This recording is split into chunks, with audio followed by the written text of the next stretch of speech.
Ringing bells company के MD मोहित गोयल ने केवल 251 रुपए में स्मार्टफोन देने की घोषणा करके अनेक उद्योगपतियों की नींद उड़ा दी थी। उसका यह सपना तो पूरा नहीं हुआ, लेकिन वह मोटे कर्ज में जरूर दब गया था। यह कर्ज उतारने के लिए उसने हनी ट्रैप का जो रास्ता चुना, उससे मोहित गोयल एक बार फिर चर्चा में आ गया।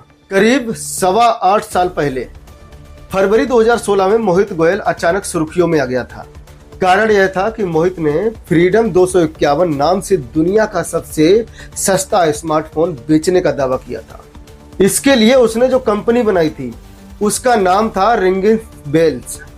इस स्मार्टफोन की लॉन्चिंग भाजपा के वरिष्ठ नेता मुरली मनोहर जोशी ने नई दिल्ली में आयोजित भव्य समारोह में की थी। केवल 251 रुपए में स्मार्ट मोबाइल फोन देने की घोषणा से मोहित गोयल भारत के सबसे अमीर उद्योगपति मुकेश अंबानी सहित दुनिया भर के बड़े उद्योगपतियों और मोबाइल फोन तथा दूरसंचार क्षेत्र की कंपनियों की नजर चढ़ गया था।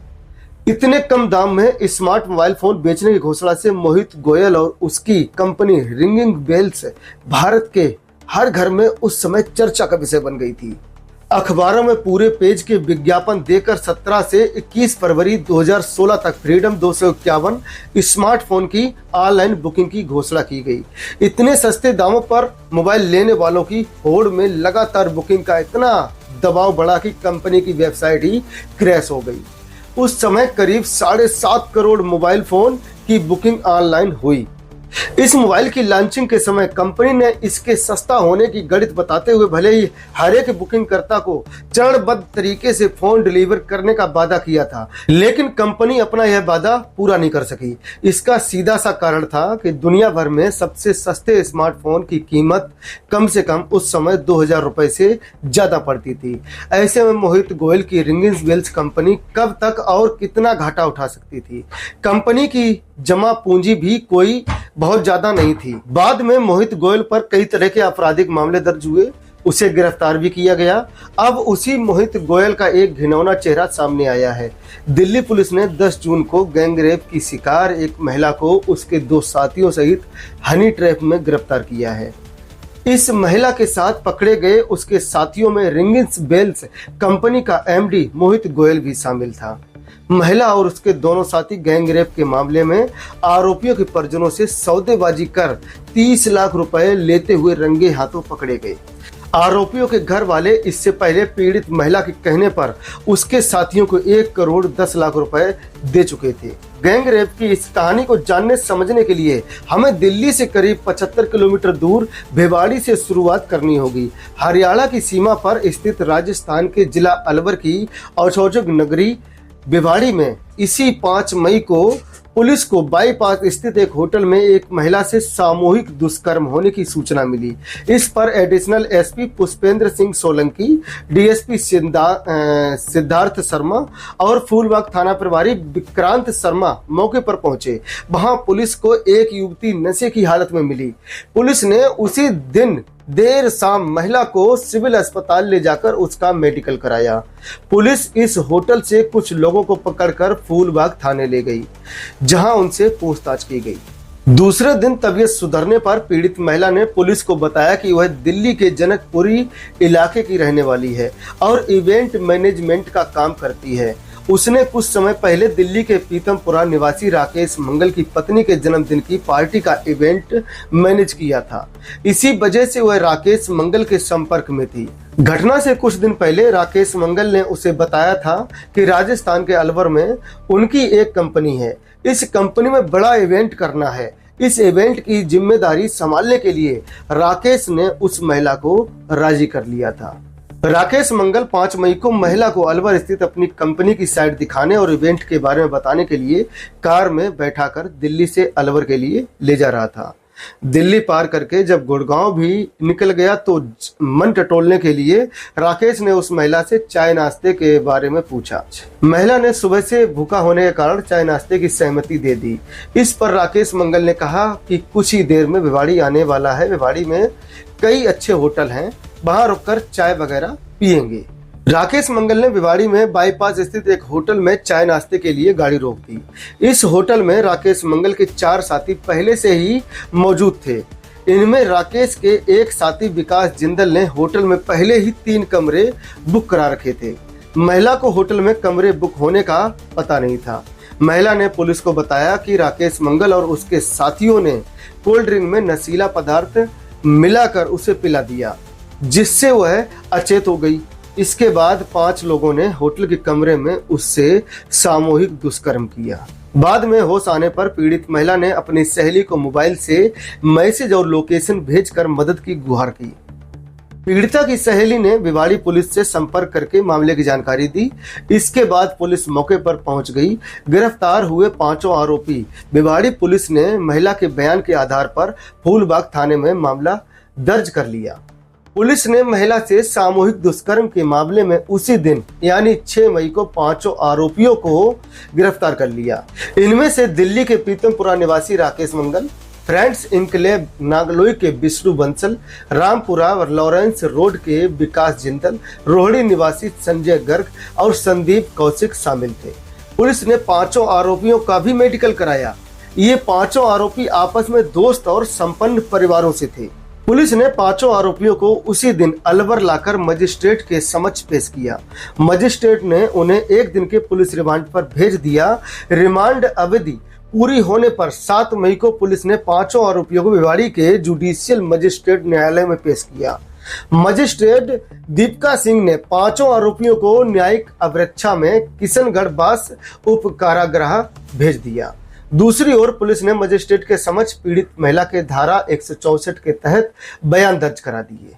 इस मामले में भिवाड़ी की फूलबाग थाना पुलिस ने आवश्यक जांच पड़ताल के बाद अदालत में चालान पेश कर दिया। पुलिस ने चालान में 5 आरोपियों को गैंग रेप का दोषी माना।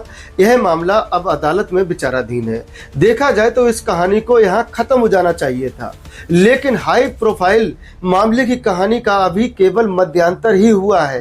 कहानी का अगला अध्याय अब दिल्ली में शुरू होगा। अभी तक आपके जहन में एक सवाल तेजी से घूम रहा होगा कि गैंग रेप की इस कहानी में 251 रुपए में मोबाइल देने वाली कंपनी रिंग्स बेल्स का एमडी मोहित गोयल तो सामने ही नहीं आया। आपको सवाल का जवाब आगे इसी कहानी में मिलेगा, तो ध्यान से सुनिए। दरअसल इस मामले में चालान पेश होने के बाद नया मोड़ा गया। पीड़ित महिला ने गैंग रेप का मामला वापस लेने या इस मामले में सुनवाई के दौरान बयान बदलने के आरोपियों से 10 करोड़ रुपए मांगे थे। बाद में बिचौलियों के माध्यम से 2.5 करोड़ में सौदा तय हो गया। इस समझौते के तहत बिचौलियों के माध्यम से पीड़ित महिला को 1 करोड़ 10 लाख रुपए दे दिए गए। यह रकम बिचौलियों ने ले ली थी। पीड़ित महिला इस दौरान सामने नहीं आई थी। बाकी रकम की दूसरी किस्त के रूप में 30 लाख रुपए 10 जून को दिल्ली में नेताजी सुभाष प्लेस इलाके में एक शॉपिंग मॉल में देने की बात तय हुई। इस बीच गैंग रेप के एक आरोपी के भाई ने नॉर्थ वेस्ट दिल्ली के नेताजी सुभाष प्लेस पुलिस थाने में इस बात की शिकायत कर दी। इसके साथ ही महिला और बिचौलियों से सौदेबाजी की बातचीत की रिकॉर्डिंग और व्हाट्सएप मैसेज व सीसीटीवी कैमरे की रिकॉर्डिंग भी पुलिस को सौंप दी। इस शिकायत पर नॉर्थ वेस्ट के deputy police commissioner Aslam Khan के निर्देशन में एक टीम गठित कर आरोपियों को रंगे हाथ पकड़ने की योजना बनाई गई। पुलिस की योजना के मुताबिक गैंग रेप के आरोपियों के परिजनों ने इस मामले में बिचौलियों की भूमिका निभा रहे विकास मित्तल और मोहित गोयल से कहा कि दूसरी किस्त की रकम तब देंगे जब गैंग रेप का मुकदमा दर्ज कराने वाली महिला हमें लिखित में यह शपथ पत्र देगी कि गैंग रेप के लगाए गए आरोप झूठे हैं। बिचौलियों से उस महिला को शपथ पत्र लिखवाने के लिए साथ लाने की बात तय हो जाने पर डीसीपी असलम खान के नेतृत्व में पुलिस ने अपना जाल बिछा दिया। इसके तहत गैंग रेप के आरोपियों के परिजनों को 30 लाख रुपए से भरा बैग लेकर 10 जून को पहले से निर्धारित शॉपिंग मॉल में भेज दिया। इस मॉल के आसपास पहले से ही पुलिस टीम सादा कपड़ों में तैनात थी। कुछ देर बाद एक महिला और दो युवक उस शॉपिंग मॉल के ऑफिस में पहुंचे। उन्होंने गैंग रेप के आरोपियों के परिजनों से बात की। रेप के आरोपियों ने बैग में से रकम निकालकर मेज पर रख दी ताकि उन्हें विश्वास हो जाए कि दूसरी किस्त का पूरा पैसा आ गया है। इसी दौरान दिल्ली पुलिस की टीम ने उस शॉपिंग मॉल में ऑफिस में छापा मार दिया। छापे के दौरान मेज पर नोटों की गड्डियों के ढेर पड़े मिले। वहां एक महिला और दो युवक मौजूद थे। पुलिस ने तीनों को गिरफ्तार कर लिया। इनमें से वह महिला भी थी जिसने भिवाड़ी के फूलबाग थाने में गैंग रेप का मुकदमा दर्ज कराया था। और पकड़े गए दो युवकों में एक मोहित गोयल और दूसरा उसका रिश्तेदार विकास मित्तल था। इनमें से मोहित गोयल आजकल गाजियाबाद और विकास मित्तल दिल्ली में रह रहा था।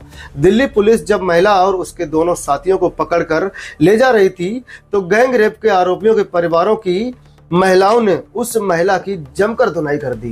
इन महिलाओं का कहना था कि यह महिला झूठा आरोप लगाकर हमारे परिवार वालों को जेल में बंद करवा चुकी है और झूठे मामले को खत्म करवाने के लिए हमसे पैसे ऐंठ रही है। बाद में थाने ले जाकर की गई पुलिस की पूछताछ में पता चला कि मोहित गोयल और विकास मित्तल गैंग रेप की पीड़ित महिला के सहयोगी थे।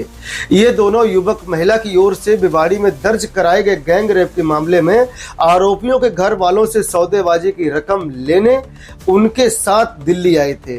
दिल्ली पुलिस उस समय हैरान रह गई जब पूछताछ में यह बात सामने आई कि मोहित गोयल नाम का जो शख्स गिरफ्तार किया गया था वह 251 रुपए में स्मार्ट मोबाइल फोन बेचने का दावा करने वाली कंपनी रिंगल्स बेल्स का मैनेजिंग डायरेक्टर था।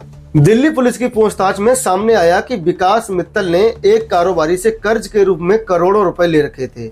वह कारोबारी विकास पर रुपए वापस करने का दबाव बना रहा था। इसे लेकर उसका उस कारोबारी से कई बार विवाद भी हो गया था। इसे लेकर विकास परेशान था। विकास मित्तल का पश्चिमी दिल्ली के पंजाबी बाग में रेस्तरां बार लाउंज है। इस लाउंज में बतौर इवेंट मैनेजर एक महिला काम करती थी। विकास ने इसी महिला के जरिए उस कारोबारी और उसके अन्य कारोबारी दोस्तों से हनी ट्रैप के जरिए पैसा वसूलने की साजिश रची थी। इसके बाद विकास ने उस इवेंट मैनेजर महिला से बात की और उसे 30-40 लाख रुपए देने का वादा करके कारोबारियों पर गैंग रेप का आरोप लगाने के लिए राजी कर लिया। विकास ने एडवांस के तौर पर इस महिला को 4 लाख रुपए भी दिए थे। मोटी रकम मिलने के लालच में महिला विकास का साथ देने को तैयार हो गई। विकास ने कारोबारियों से रकम वसूलने के लिए अपने कजन और रिंगल्स बेल्स कंपनी के एमडी मोहित गोयल को तैयार कर लिया था। विकास मित्तल और मोहित गोयल के कहने पर इवेंट मैनेजर महिला ने दिल्ली से 5 लोगों को जमीन खरीदने के लिए भिवाड़ी चलने की बात तय की। तय कार्यक्रम के मुताबिक दिल्ली निवासी राकेश मंगल, विष्णु बंसल, विकास जिंदल, संजय गर्ग और संदीप कौशिक 5 मई को भिवाड़ी पहुंच गए। ये पांचों लोग एक दूसरे को जानने के अलावा इवेंट मैनेजर महिला से भी परिचित थे। भिवाड़ी पहुंचकर आराम करने के बहाने इन्होंने होटल में कमरे किराए पर ले लिए। होटल में पांचों ने मौज मस्ती की। इसके बाद महिला ने उन पांचों पर गैंग रेप का आरोप लगाकर भिवाड़ी के फूलबाग थाने में रिपोर्ट दर्ज करा दी। इस रिपोर्ट के आधार पर पुलिस ने जांच पड़ताल कर 6 मई को पांचों लोगों को गिरफ्तार कर लिया। दिल्ली पुलिस के सामने पूछताछ में जो बात सामने आई उसके मुताबिक पांचों कारोबारियों की गिरफ्तारी होने पर विकास मित्तल और मोहित गोयल ने गैंग रेप के आरोपियों के परिजनों से संपर्क किया और महिला को कुछ रकम देकर शिकायत वापस लेने की बात कही। विकास के कहने पर महिला ने आरोपियों के परिजनों से 10 करोड़ रुपए मांगे। बाद में विकास और मोहित की मध्यंतरता से मतलब बीच में बिचौलिया बनकर 2.5 करोड़ रुपए में सौदा तय हो गया। यह रकम 3 किस्तों में देने की बात तय हुई थी। आरोपियों के घर वालों से बिचौलियों को 1 करोड़ 10 लाख रुपए दे दिए थे। यह रकम देने की कैमरे में रिकॉर्डिंग भी की गई। दूसरी किस्त में 10 जून को 30 लाख रुपए देने तय थे। तभी दिल्ली पुलिस ने जाल बिछाकर कथित पीड़ित महिला और उसके सहयोगी मोहित गोयल व विकास मित्तल को रकम लेते रंगे हाथों पकड़ लिया। महिला ने पूछताछ में पुलिस को बताया कि उसे विकास मित्तल ने 4 लाख रुपए देकर योजना में शामिल किया था। उसे यह नहीं पता था कि गैंग रेप के आरोपियों से मोहित गोयल और विकास मित्तल ने कितने रुपए वसूले हैं। उसे 10 जून को शपथ पत्र पर दस्तखत करने के लिए बुलाया गया था। दिल्ली पुलिस ने महिला और उसके दोनों सहयोगियों को 11 जून को रोहिणी कोर्ट में पेश किया, जहां ड्यूटी महानगर दंडाधिकारी सुशील कुमार ने महिला को न्यायिक हिरासत में भेज दिया। बाकी 2 आरोपियों को मोहित गोयल और विकास मित्तल को 2 दिन के पुलिस रिमांड पर सौंप दिया। रिमांड अवधि पूरी होने पर दोनों को भी जेल भेज दिया गया। जांच में यह बात भी सामने आई है कि दिल्ली का रेस्तरां बार लाउंज संचालक विकास मित्तल खुद को कई आईएएस अफसरों और राजनेताओं का नजदीकी बताता था। अधिकारियों और नेताओं से अपने अच्छे संबंधों के नाम पर वह गैंग रेप के आरोपियों के परिजनों को धमकाता था। दिल्ली पुलिस को आशंका है कि विकास मित्तल और उसके Mohit Goyal high profile honey trap racket चलाते हैं। पुलिस को इनके खिलाफ फोन पर धोखाधड़ी की कई शिकायतें मिली हैं। पुलिस ने ऐसे पीड़ितों से लिखित में शिकायत मांगी है। लिखित में शिकायत मिलने पर शिकायतों की जांच की जाएगी। दूसरी ओर अलवर जिले के भिवाड़ी पुलिस का कहना है कि चूंकि इस मामले में पहले ही चालान पेश हो चुका है, इसलिए दिल्ली में पीड़िता की गिरफ्तारी और रकम के लेन देन का इस केस से कोई ताल्लुक नहीं है। आगे जो भी कार्रवाई होगी वह अदालत के आदेश पर होगी। रिंगिंग बेल्स कंपनी का मैनेजिंग डायरेक्टर मोहित गोयल उत्तर प्रदेश के शामली शहर में गढ़ी पुख्ता के रहने वाले राजेश गोयल का बेटा है। शामली में सेंट आरसी कॉन्वेंट स्कूल से पढ़ाई पूरी करने के बाद वह नोएडा चला आया था। नोएडा में उसने एमटी यूनिवर्सिटी से इंजीनियरिंग की पढ़ाई की। अपनी पढ़ाई पूरी करने के बाद सितंबर 2015 में मोहित ने रिंगिंग बेल्स कंपनी की स्थापना की। उसी दौरान नोएडा की रहने वाली धारणा से मोहित की शादी हो गई। भारत में 251 रुपए का सबसे सस्ता स्मार्ट मोबाइल फोन बेचने का आइडिया मोहित का ही था। इस आइडिया को मूर्त रूप देने के काम में उसकी मदद एस्ट्रोफिजिसिस्ट अशोक चड्ढा ने की। मोहित ने अपनी कंपनी रिंगिंग बेल्स में अशोक चड्ढा को प्रेसिडेंट बनाया और नोएडा में ऑफिस खोला। उस समय इन लोगों ने यह कहकर भी प्रचार किया कि इतना सस्ता मोबाइल डिजिटल इंडिया अभियान का हिस्सा है, इसमें सरकार भी सहयोग कर रही है। इस मोबाइल में मेक इन इंडिया और स्टार्टअप इंडिया योजना का भी हिस्सा बताया गया। बाद में मोहित गोयल की लोगों को 251 रुपए में स्मार्टफोन देने की योजना फेल हो गई। इसका सीधा सा कारण यह था कि मोबाइल की लागत बहुत ज्यादा आ रही थी और भरपाई कहीं से नहीं हो रही थी। अरबों खरबों रुपए का घाटा सहन करने की कंपनी की क्षमता नहीं थी। बाद में मोहित गोयल पर कई केस दर्ज हो गए। मोहित पर आरोप लगा कि उसने मोबाइल फोन बेचने के लिए डिस्ट्रीब्यूटर बना दिए और उनसे करोड़ों रुपए ले लिए। मोबाइल फोन की योजना फेल हो जाने पर डिस्ट्रीब्यूटर को पैसा नहीं लौटाया गया। भाजपा के ही वरिष्ठ नेता कीर्ति सौम्या ने इसे पॉजी स्कैम बताया था। रिंगिंग बेल्स के खिलाफ पुलिस में सैकड़ों शिकायतें पहुंची थीं। पुलिस और प्रवर्तन निदेशालय ने इसे मामले में जांच पड़ताल शुरू की तो कंपनी के प्रमोटर भूमिगत हो गए। इस बीच उत्तर प्रदेश पुलिस ने फरवरी 2017 में मोहित गोयल को गिरफ्तार कर लिया। बाद में मोहित की जमानत 31 मई 2017 को इलाहाबाद हाई कोर्ट से हुई थी। इस दौरान रिंगिंग बेल्स का नोएडा ऑफिस बंद हो गया था। मोहित गोयल महत्वाकांक्षी रहा, इसलिए उसने भारत में 251 रुपए के स्मार्ट मोबाइल फोन के नाम पर एक बार तहलका मचा दिया था। अभी तो उसके खिलाफ कई जांचें और चल रही हैं। अपनी महत्वाकांक्षाओं को पूरा करने के लिए वह इस तरह के हनी ट्रैप के हथकंडे अपनाएगा, यह बात किसी ने सोची नहीं थी। बाकी आप इस खबर से क्या समझते हैं, कमेंट में जरूर बताएं।